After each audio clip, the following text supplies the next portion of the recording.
Greetings, Mr. City. Thank you for granting me some of your time. As I observed, I gather you are truly a busy man.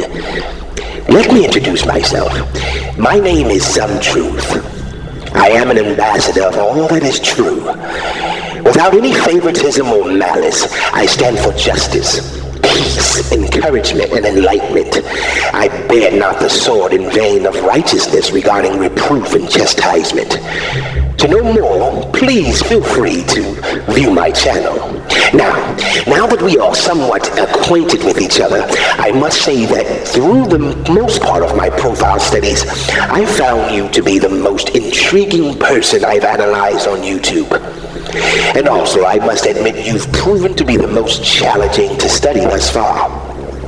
That being said, I met this challenge head-on and prepared some truth, pun intended, for this particular occasion. Number one, Mr. City, I admire your candah and the ability to stay genuine. Your video presence and expression is uncanny. I've noticed that you possess a rare gift for touching and caring for others. I believe it is a gift to be able to lift others out of whatever they may be brought down by, even if it's but for a moment. You know, people go through all kinds of things, but when you have a visitor like yourself to arrive in their world and somehow buffer and maybe help them to forget or solve whatever issue that may be tormenting them at that time, I know it's a great blessing. Like, you know, you need a little Christmas cheer, you know what I'm saying? You look mad than a motherfucker. I'm like, damn, that brother pissed like a bitch. So, go ahead, man. That's real talk, too. It's from your boy, Shot City. I came out to the west side just to, you know, spread a little joy, so that's all you, man. Oh, man. Yeah, you know what I'm saying? Now you smiling now, though. My man smiling because I say to you that you should cultivate this gift so that you can fulfill your real purpose here on this earth. Oh, yes, indeed, Mr. City, you do have a purpose. And that being said, the question arises, what are we really doing these days? I've noticed that America has been coined as the feel-good nation. We only do what feels good or gives us pleasure. And if it doesn't, in some form, we may not do it at all. We don't often exercise our gifts, Mr. City, neither our talents or callings. We'd rather enjoy fulfilling our lustful desires and indulgences. That brings me to number two. Mr. City, it appears as like most of the men in America, you can't decipher the real purpose for a woman. Women are not to be exploited or looked upon as a piece of meat to be devoured or as a cheap accessory to be worn and later discarded. that's right, because the devil don't want this brother to get this big booty.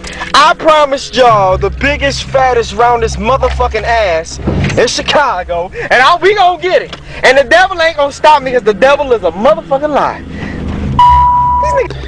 Women are to be cherished, honored, and adored as man's companion. She is an asset to all mankind, being the most natural and important resource on this planet, and the other holding the number 2 spot is water.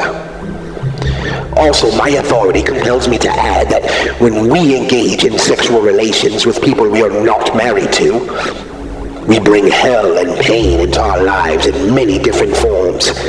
Sexually transmitted diseases, unwanted pregnancies that can lead to abortions, sexual dysfunctions, and shame. You may even rob yourself of the ability to have a fulfilling sexual relationship in the future when you do get married. I'm reminded of Proverbs 6 and 27. It asks the question, can a man take fire to his bosom and his clothes not be burned? I know you recognize this problem within yourself because you've said it. That's the only thing I have a problem with is women. I can't get enough of them, okay? I'm glad of your awareness of this because Proverbs 28 and 13 says, he that covereth his sins shall not prosper, but he who confesses them and forsakes them shall obtain mercy.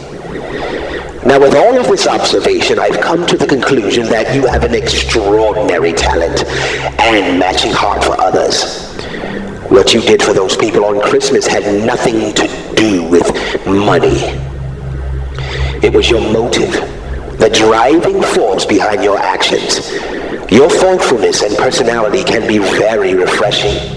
I urge you to use these talents in the future. You will find that it can be a bit more fulfilling and rewarding.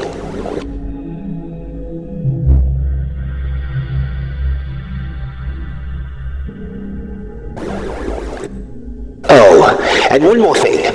You should refrain in making negative affirmations. I will.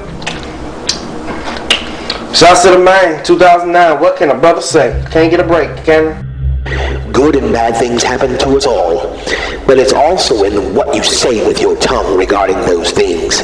In short, begin to speak good and positive things about yourself and your situations, and then sit back and take notes of all the things that begin to change and whatever looks different now that you're doing that when you do.